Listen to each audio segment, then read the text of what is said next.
name is Nick from Impro Technologies, and today we're going to be discussing our visitor management. In particular, Visitor Portal is a piece of software which we've created which allows us to be able to pre-authorize visitors before they actually have to come to site. Some of these might be for contractors, for visitors, for long-stay people coming to visit you if you live in the States as an example. What this allows us to do is, by entering in the dates, the departure and arrival dates, we can quite easily create access for the days that those people are allowed to come to the site. This also once again allows the ease of use because the person, by using their one-time PIN, has immediate access without having to ask anybody, security or anybody else, to be able to get access to the site. Good morning, my name is Blanche Collins. I'm here to see Nick. Blanche, Really well,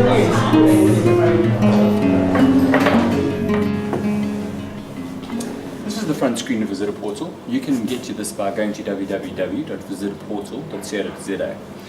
When you've typed it in, you'll land up onto this page. This is the Visitor Portal main screen. You can see there's the logo. On the right hand side, on the top, you can see that there's a username and a password that needs to be entered into. So we're going to enter it in. We've got demo at the moment and a password. Click enter. Great. Now we're on the main screen. Right at the top, you can see an SMS credits remaining. If you chose the SMS option, then you would be able to see the SMS credits showing. What this does is, let's say you have a bundle as an example of 100. As those are used, every time a visitor comes to the site or you add a new visitor, that visitor would take 1 credit for an SMS to be sent to them. That would then be deducted by 1 and the number would slowly start to decrease. When that number gets low, it will warn you to let you know that you're running out of SMSs. Next you have it says welcome demo user as an example. If I was the host and I was logging in for myself, my name would show up there as welcome Nick Garo as an example. Moving on, we can see that there's some visitor entries. We'll look at those in a minute, but just looking at the next section, there's a little section that says change password, and that's quite easy and effective. Put your current password in, whichever that may be as you've logged in before with, and then you can change to the new password. Nice and easy. Going back to the visitor entries, you can add a new visitor entry.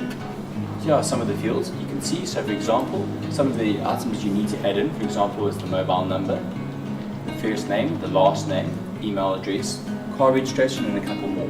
Just to give you some details here, some of these fields are compulsory and they're marked with an asterisk so that you can clearly see them. Those are very important. We need these fields in order to be able to validate that the correct person is coming to site. So as we can see at the moment, some details are being filled in. We can see the person's name is Arthur, his name is Christmas, putting his email address in. You can also notice that it's mentioned that they are a valid format. And it's checked that the cell phone number does exist and it is correct. It's also checked that the email address is in the correct format of an email address.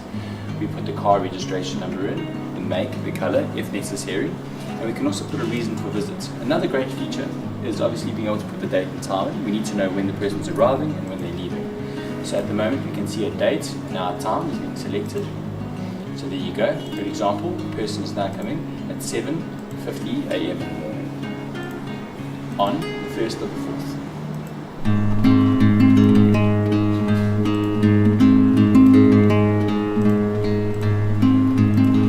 See now that the person is arriving on the 1st of the 4th, 2015 at 12 a.m. in the morning and departing at 7:10 that afternoon. At the moment we can see that he's also pending. What this means is he's now going to get his one-time PIN via email or SMS, and once he receives this, he will then be allocated to the system and his one-time PIN will become effective so that when he arrives on site, he'll be able to use this to gain entry into the building, complex, estate, etc. Another great facility is the search. Often you might want to search for a person. We know, for example, that Arthur Christmas is a visitor and that we might want to look for them and they're not showing up to the list. Very easily, you can type in Arthur. You can see that we didn't even have to type in the full name. Just a couple of the characters and it's picked up straight away that Arthur Christmas is one of those that matches. We can now quite easily go to this person. We can also click. Another useful feature is, let's say, for example, Arthur was visiting us for one day and he decides he's going to stay till tomorrow. Very easy to be able to just go into the arrival date and departure dates and add another day that will allow him to have access for that day. And it may not be tomorrow, it may be a week from now.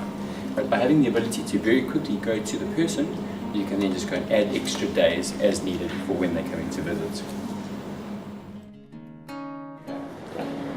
So join me on a journey over the next couple of episodes as we explain the latest, the greatest, the best, the easiest to use technology that's coming to your doorstep very, very soon.